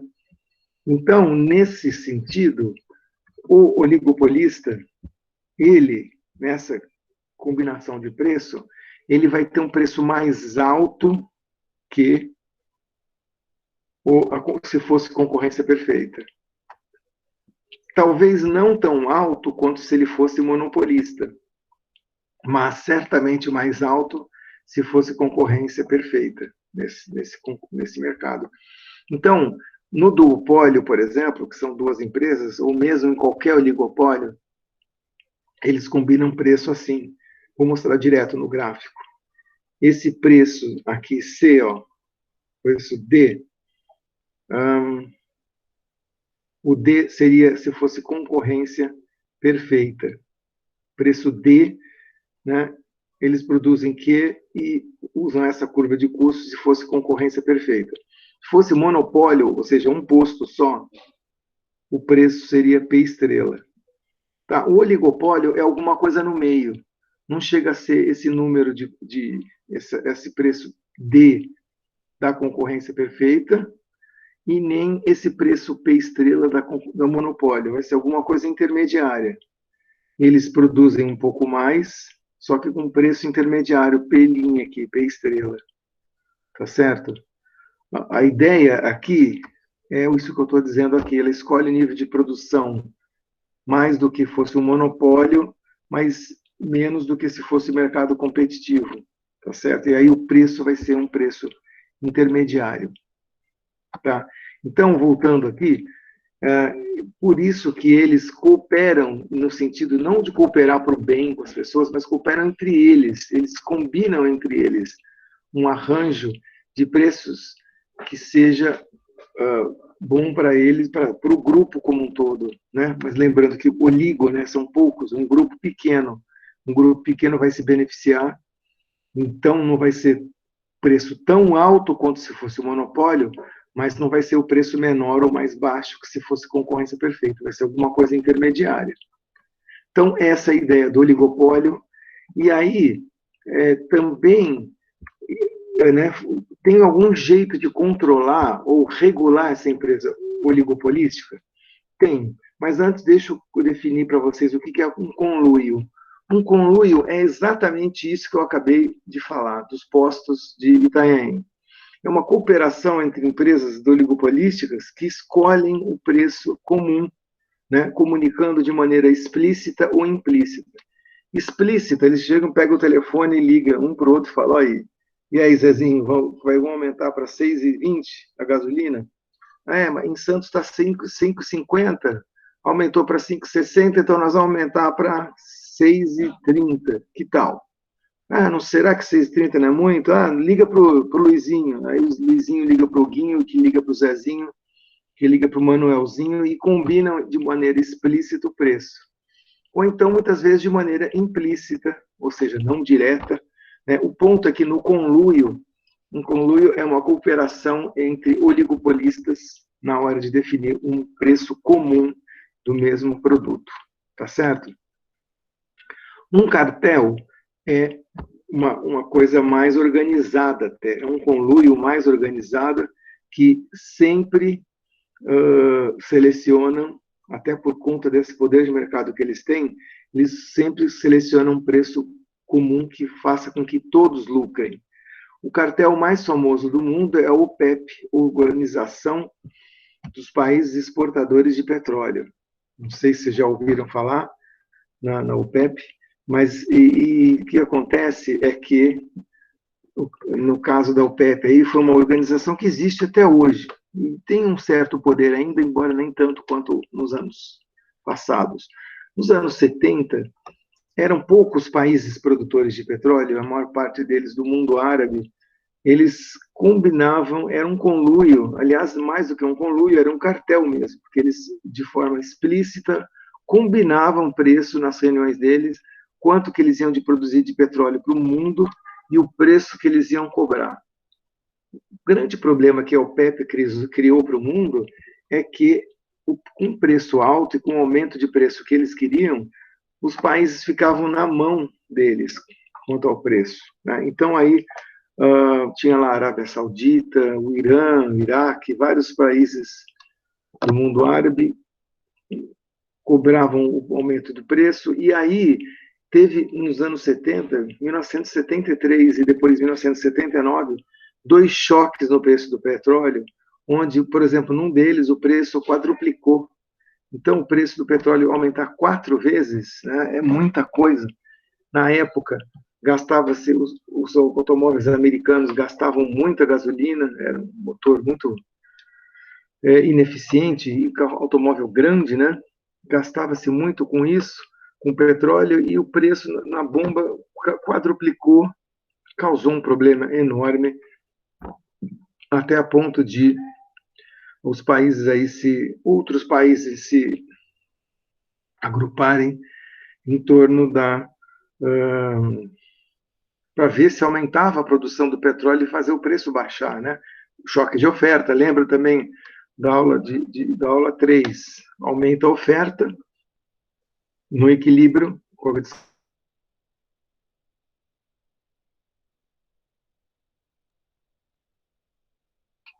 Então, o que aconteceu é que nesse meio, depois desses dois choques do petróleo dos anos 70, mais países começaram a oferecer petróleo, do tipo México, tipo Venezuela. Alguns países desenvolvidos também aumentaram a produção de petróleo, como Estados Unidos, mas também Reino Unido e Noruega descobriram petróleo no Mar do Norte. Esse aumento de oferta quebrou bastante o poder do cartel da OPEP. Né? Hoje em dia, até o Brasil produz petróleo do pré-sal, né? Tem aumentado a produção, e não faz parte do cartel da OPEP, de modo que os países da OPEP perderam bastante a força que o cartel tinha, né, de combinar preço. Muito bem, e os cartéis nacionais ou conluios nacionais aqui no Brasil, como que a gente pode controlar esses grupos que ficam combinando o preço? Existe, na verdade, sim, já também, assim como no monopólio a gente regula através, né, também da regulação, né, das leis de regulação, aqui no caso do oligopólio a gente pode regulá-los com o que a gente chama de legislação antitruste, ou seja, leis que tornam ilegal a restrição da produção e tentativa de monopolizar o mercado, tentativa de combinar preço, certo? Sempre que tem evidência de combinação de preço, as empresas podem ser multadas. Sabe esse exemplo de Itanhaém que eu estava falando? A ANP, Agência Nacional do Petróleo, ela acompanha o preço nacional do petróleo nas várias regiões. Então, ela pode aceitar uma denúncia, se alguém quiser, se alguém achar que está muito absurdo o preço dos postos de gasolina, né, e fala assim, entra na ANP e protesta aí, por exemplo, contra os preços dos postos naquela determinada cidade, 6,25 está muito caro, e que está muito acima do preço de custo. Então, a legislação antitruste proíbe que os postos combinem preços e que esses preços sejam muito acima da taxa de lucro razoável, né? Então, existe essa lei, e existe o órgão, no caso da petróleo, chama agência de regulação, chama ANP, mas outros setores também existem possibilidade de regular, Existem até órgãos do governo, como o CAD e a SDE. CAD é a Comissão de Defesa Econômica, SDE, Secretaria de Defesa Econômica, que fazem justamente a avaliação se a concorrência nos setores está sendo justa ou não. Inclusive, lembra que eu falei de uma empresa de automóvel comprando a outra? Toda fusão ou aquisição de empresas precisa passar pelos órgãos de defesa da concorrência do país. Então, houve um caso famoso aí, que a Nestlé Chocolates comprou a Garoto Chocolates também, né? E essa compra passou durante muitos anos, até foi vetada no começo e depois acabou sendo permitida pelos órgãos de defesa da concorrência, para ver se não estava tendo uma concentração excessiva. Porque o que acontece é que se você tem poucas empresas, né, uma compra a outra, depois essa nova empresa compra a outra, e aí você fica tudo concentrado, de novo você vai ter poder de mercado, né? Porque agora você tem poucas empresas no mercado. Então, as leis de defesa da concorrência também servem para isso, para fazer com que a concorrência não seja, né, exista nos vários setores. Oligopólio é isso. Vamos terminar a discussão de hoje com a discussão sobre concorrência monopolística. É o seguinte, de novo, a concorrência monopolística é um mercado no qual existe algum poder de mercado, mesmo embora existam muitas empresas fornecendo os produtos, certo? Coloquei vários exemplos aqui, restaurantes, hotéis, livros, né, produtores de CDs, automóvel, já vou falar sobre automóvel de novo, muitas empresas, só que ao invés do produto ser homogêneo, como no caso da concorrência perfeita, o produto é diferenciado. Os produtos podem até ser parecidos entre eles, mas eles não são idênticos, portanto, não são perfeitamente substituíveis. Eu acho que restaurante é o melhor exemplo aqui. Tá? Restaurantes. Existem, nossa, milhares de restaurantes. Tá? Pensa bem. Restaurante de quilo, restaurante disso, restaurante daquilo. O negócio é que alguns desses restaurantes, então, de novo, não todos, mas alguns desses restaurantes, o produto dele pode ser diferenciado comparado com os outros, tá certo? Então, vamos pensar no restaurante de quilo, a maior parte deles, o produto é homogêneo, que nada mais é do que aquela comida de restaurante de quilo, que é tudo igual, né? Arroz, feijão, alguma carne, alguma mistura, salada e um suquinho aí junto com um café na saída. E uma sobremesa, eventualmente. Esse é um produto homogêneo, então esses restaurantes desse tipo são concorrência perfeita, beleza. Só que alguns restaurantes já têm um produto diferenciado, né? Por exemplo, um restaurante tailandês, ou um restaurante francês, ou um restaurante italiano que tem uma comida diferente, que tem uma qualidade maior, ou que tem uma marca mais conhecida, ou que tem uma vista bonita, né? Uma reputação legal, famosa, né, de ser um lugar chique, entre aspas, todas aquelas fontes de diferenciação que nós falamos no final da aula 2. Então, nesse caso, vai ser possível diferenciar o produto. Então, tudo bem que são um monte de restaurantes, só que restaurantes com produtos diferenciados são poucos. E esses poucos vão ter poder de mercado. É quase como se cada um, né, no caso, cada restaurante, tivesse um mini monopólio, entre aspas. Por que mini monopólio? Porque pensa o restaurante de Terraça Itália. Comida italiana boa, tudo bem, qualidade, mas tem uma vista que poucos têm, né? Então, ele vai poder cobrar essa diferenciação do produto, né, que é almoçar com uma vista super bonita, tá certo? Então, por isso que se chama concorrência monopolística. Tá, que são muitos produtores, só que muitos produtores, só que cada um deles tem um produto diferenciado. Então, eu tenho um mini monopólio. Tem um restaurante em São Paulo chamado Figueira, que é uma churrascaria muito boa, a qualidade é muito boa, mas também tem uma reputação de ser um restaurante em que vão pessoas da sociedade conhecidas, políticos, pessoal né, das artes, vão lá. Então, ele tem uma diferenciação de produto, então é uma espécie de monopólio. Então, concorrência monopolística é por causa disso. São muitos, só que cada um tem uma espécie de monopólio, porque o produto é diferenciado. E, por conta disso, eles conseguem ter um poder de mercado no produto. Hotéis, mesma coisa, tem os hotéisinhos bem simples, esses vão ser concorrência perfeita, só que tem os hotéis boutiques, né, que vão ter um tipo diferenciado de atendimento, de vista ou de localização, então esses vão ser concorrência monopolística. Mesma coisa, livros, CDs.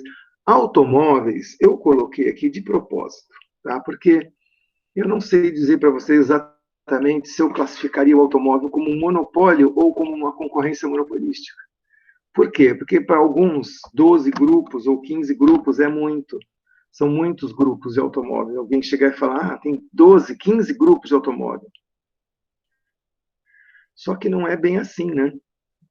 Esses automóveis, talvez quando você fale na concorrência entre os modelos compactos, você tem um oligopólio tendendo para vários grupos. Mas quando você fala de automóveis de luxo, que nem a Ferrari, ou que nem a Lamborghini, Maserati, esses daí já são produtos diferenciados, né? E aí são realmente diferenciados, tá certo? O rico, o consumidor mais rico vai querer pagar 1 milhão pela Ferrari, não só pela qualidade, pela marca, mas pela reputação e tudo isso que está associado com a compra daquele produto, né? Então, sim, concorrência, eu diria que automóveis é meio que um caso no meio aí entre oligopólio e concorrência monopolística. Tem esses dois o setor, tá? Mas eu acho que o exemplo clássico é restaurantes, né? Alguns deles, a maior parte dos restaurantes são concorrência perfeita, um bom número deles são produtos diferenciados. Tem mais um comentário, o último comentário sobre concorrência monopolística que eu queria falar, é a ideia de barreiras à entrada. Tipicamente, na concorrência monopolística, a barreira à entrada é menor do que nos oligopólios e no monopólio. Tá certo? Então, por exemplo, a barreira à entrada para você fazer um restaurante é menor, né? Então, você tem restaurantes de quilo, puxa, com 50 mil, talvez com 30 mil, sei lá, talvez até menos, você consiga montar um restaurante de quilo. Mas aí não é concorrência monopolística. É o quê? É concorrência perfeita. Mas é esse o ponto, né? São baixas barreiras à entrada, tá certo? Agora, para você diferenciar o produto, aí você já aumenta um pouco a barreira à entrada.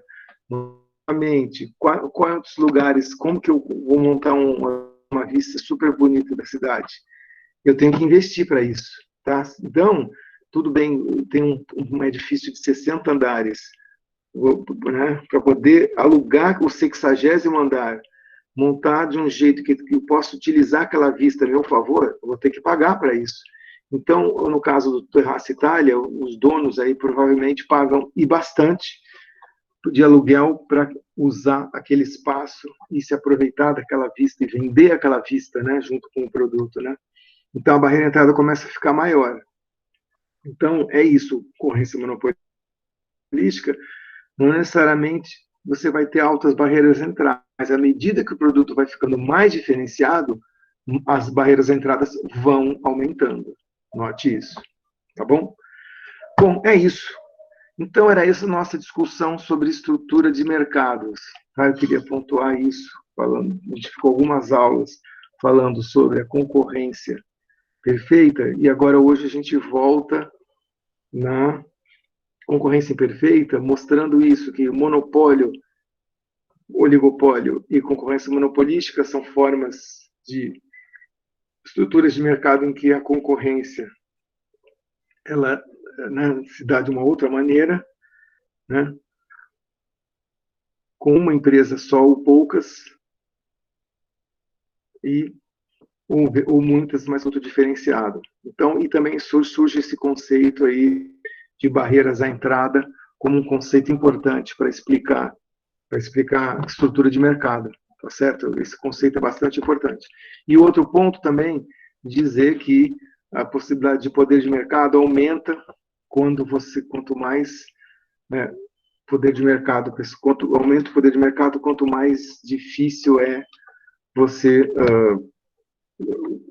né, pagar ou investir ou ter que dar conta de barreiras à entrada. Então, no limite, um monopólio tem o maior volume de barreiras à entrada possível, né? O oligopólio também, alguma coisa intermediária, né? E a mesma coisa com a concorrência monopolística. Quanto mais você diferencia o produto, mais você acaba investindo ou tendo que investir em barreiras à entrada. Muito bem. Eu vou fazer o exercício 17 rapidinho e eu já dei as dicas hoje mais cedo para a atividade final, que é essa aqui, exercício 15 do livro, para vocês entregarem até daqui a 7 ou 10 dias, tá? Vou só mencionar rapidinho esse exercício aqui também, tentar fazer o 17. O 18 eu vou deixar para vocês fazerem depois. Vamos lá. Tá aqui.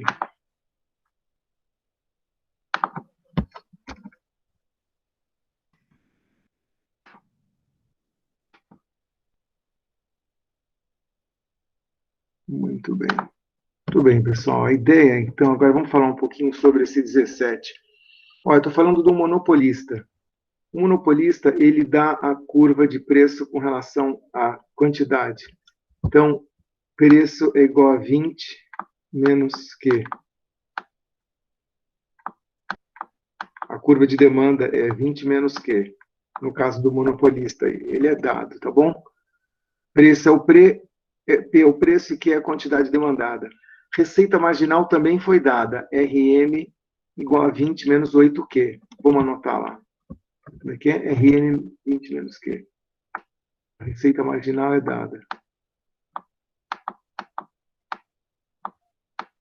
Nossa, já esqueci de novo. 20 menos 8Q. Tá.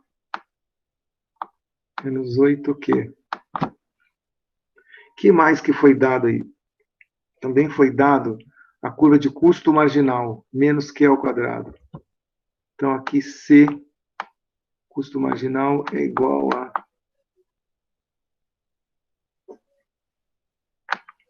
Q ao quadrado. Não, menos Q ao quadrado. E aqui está o seguinte, se eu toda, né, a receita marginal e o custo marginal, quanto deve ser a quantidade de Q produzida para que tenha um lucro máximo? E aqui preço. Então, eu quero saber basicamente qual que é o Q e qual que é o P, né? Tentar definir aí o que é o P e o que é o Q. Lembrando, nós estamos falando de um monopolista.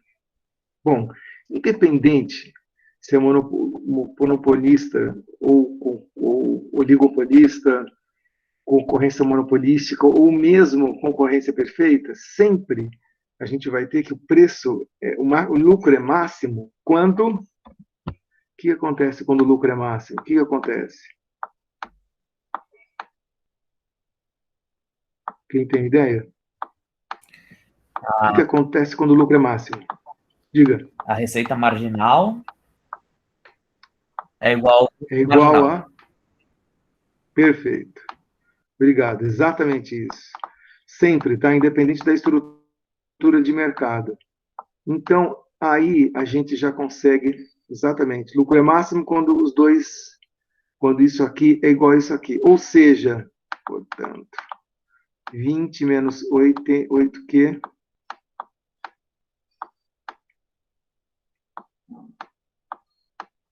é igual a menos Q2. Bom, isso aí acabou dando uma equação de segundo grau em Q, né? Temos que definir aqui quanto que dá o Q. Q vai ser... Não, Q é o quadrado. Espera aí.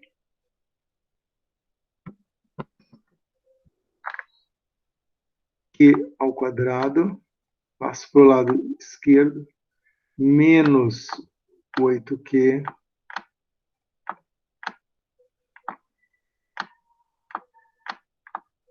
mais 20 igual a zero.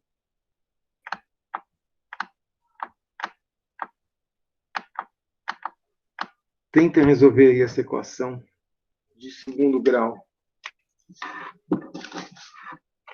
Alguém já resolveu? Tem alguém mais rápido aí? Eu sou meio lento. É aquela equação de Dá Bhaskara, 6, né? né, professor? Quanto? Dá 6, não dá? 6 Mais ou menos e... 6? Mais ou menos 6. Vamos ver. 6 ao quadrado, Ah, não, acho que eu coloquei o número 36. errado na calculadora aqui, professor. Peraí. Uhum.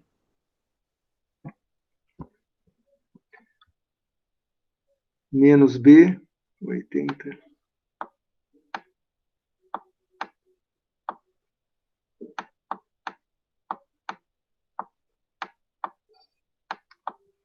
Sobre 2A, raiz quadrada de B2 menos 4AC.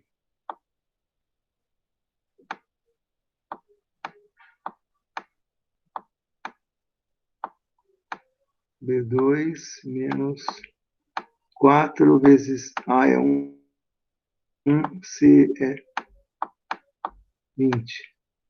Quanto que dá isso aqui?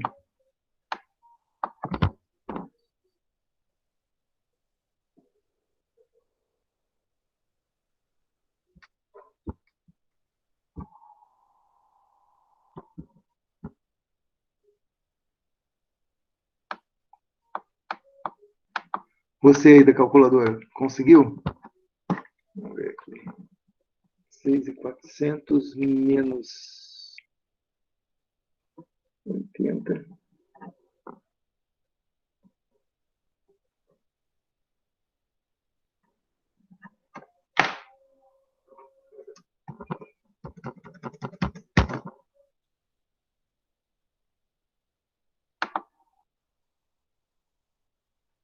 Minha calculadora aqui é muito boa. Agora foi. 5.000.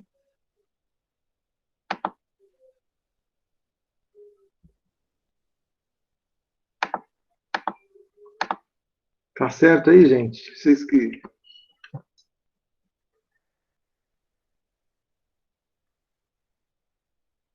6.320.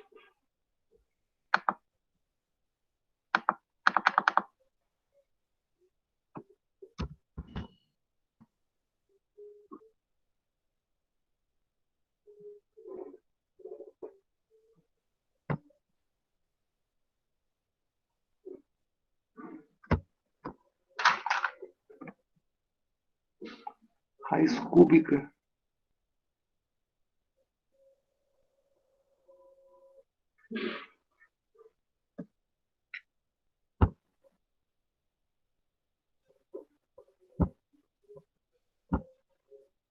Setenta e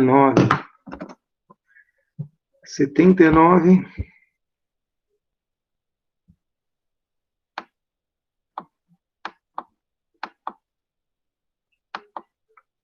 80.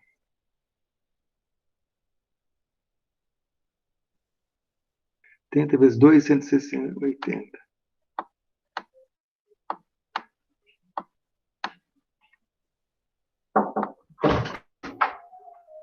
Portanto, o preço, se o Q for 80,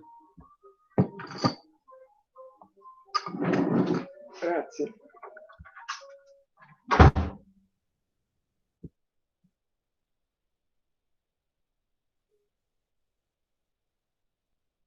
Então, o preço substituindo aqui, deu errado, deu negativo, né? Então, aqui, vamos trocar aqui por mais.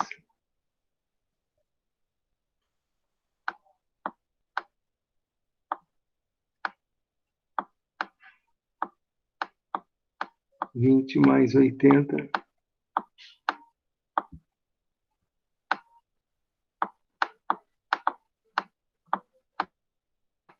Preço 100. Fiz alguma coisa, uma conta de erro? Fiz algum erro? Cálculo, de cálculo aí?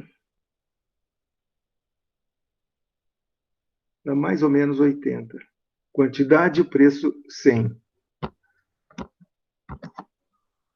Ou seja, é isso.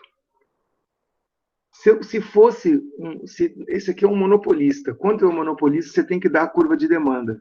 Se fosse concorrência perfeita, o que acontece?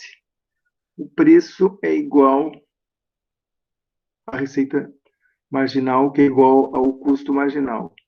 Os três seriam iguais. Mas aqui não, aqui o preço depende da quantidade. Por quê? Porque é um monopolista. Muito bem, alguma dúvida? Alguma pergunta? Eu tenho uma pergunta.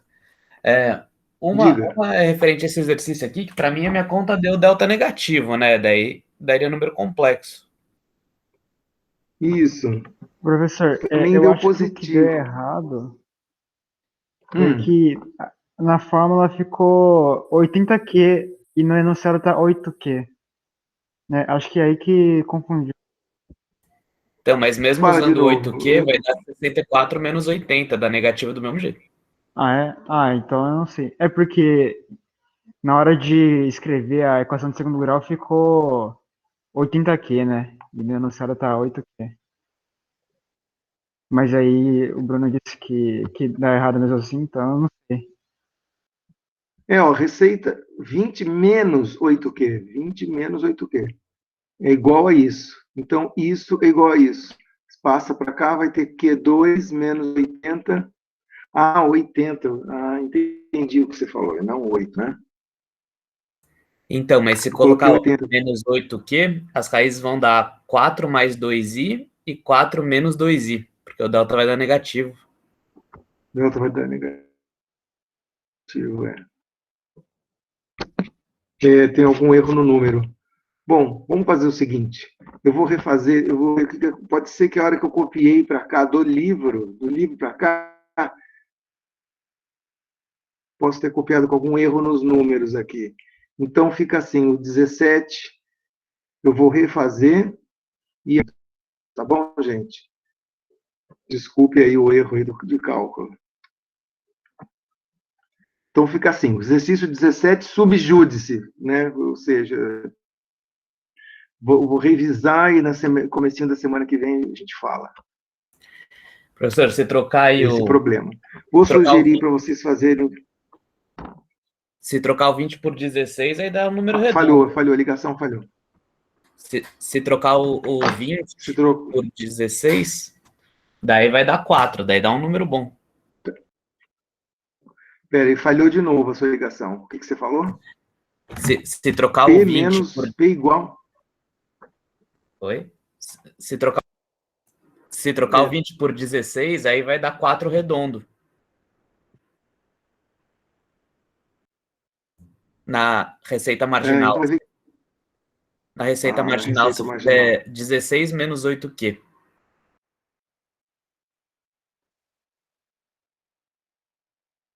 Eu acho que foi isso. Na hora do livro copiar para cá, eu copiei errado. Então tá bom. O 17, eu vou ver se é isso que você falou mesmo, provavelmente deve ser. E eu revejo no comecinho da semana que vem, a gente refaz, então. Pode ser, pessoal? Ô, professor, eu fiquei com uma dúvida aqui no gráfico do oligopólio, na página 26. Certo.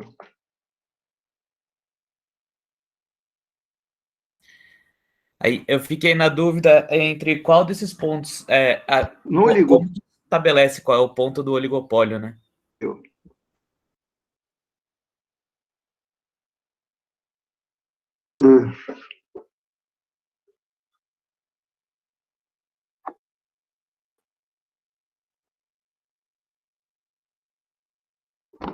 Não estou te ouvindo. Oi. Alô? Acho que voltou agora. Tá ouvindo, professor? Agora eu estou, agora sim. Ah, certo. Eu fiquei na dúvida qual é o critério para estabelecer qual é o ponto para escolher o preço, nesse caso do oligopólio. Tá. Então, No caso do monopólio, é o preço que a demanda é igual à quantidade produzida. No caso do oligopólio, o preço vai ser tal que a quantidade produzida é igual ao custo, no qual a demanda é igual ao custo total médio. Sempre que o demanda é igual ao custo total médio. Por quê? Qual que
Alô? Alô? Oi, oi.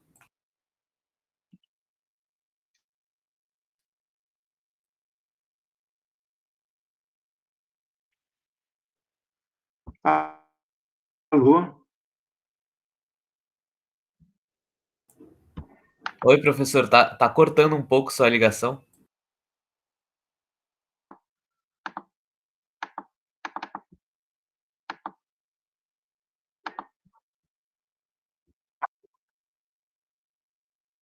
Na verdade, ela caiu. Minha ligação caiu.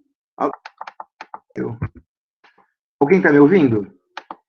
Dá para ouvir sim, Agora professor. voltou. Está voltando. Nesse período, nesses últimos 3, 4 minutos, vocês estavam me vendo ou não? Alô? Putz, alô, alô. Não, deu, acho que o senhor Aconteceu. caiu. Agora a gente está vendo. Mas nos últimos minutos você não estava vendo nada, Thiago? Não, eu acho que você caiu da ligação. A gente viu, professor, até a parte que Gente, você falou que o CTM é igual à quantidade total para estabelecer o ponto do preço no oligopólio. certo. Esse era o que você tinha perguntado, né? Isso, essa é uma parte da pergunta, e a outra era o que era o ponto C. Tá. Peraí, o ponto C é o ponto de mínimo custo total médio. É o ponto no qual, se fosse um mercado fosse competitivo, a quantidade ofertada seria aquela que é estrela, e o preço seria aquele preço no qual o custo total médio é minimizado.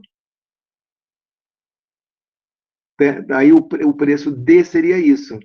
Então, por isso que o preço D é se fosse concorrência perfeita. O preço P estrela se fosse monopolista, e o preço intermediário P linha seria se fosse oligopólio. Essa é a ideia. Eu fiquei um De pouco maneira, na dúvida, porque o maneira preço... teórica, Bruno. Opa, sim, eu entendi. A minha dúvida Pode está falar. principalmente no ponto C, porque ele está batendo exatamente com a quantidade ideal do lucro máximo, que é utilizado para fazer o lucro do monopólio, né? O custo mínimo, ele não é o que cruza com o CTM com o custo marginal? Aqui não tem aqui a curva de custo marginal, eles não estão cruzando exatamente no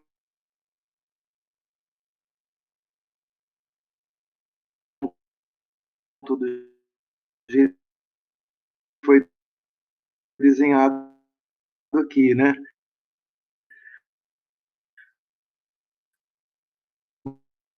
Mas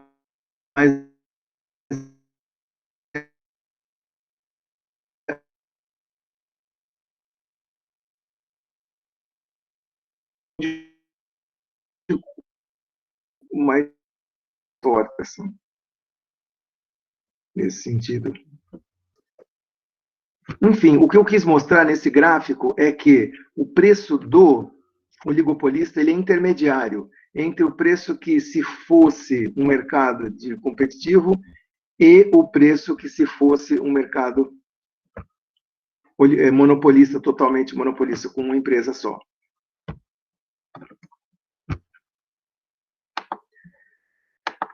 A chamada ainda está gravando e eu não estou nem conseguindo desligar isso. Deu problema total aqui.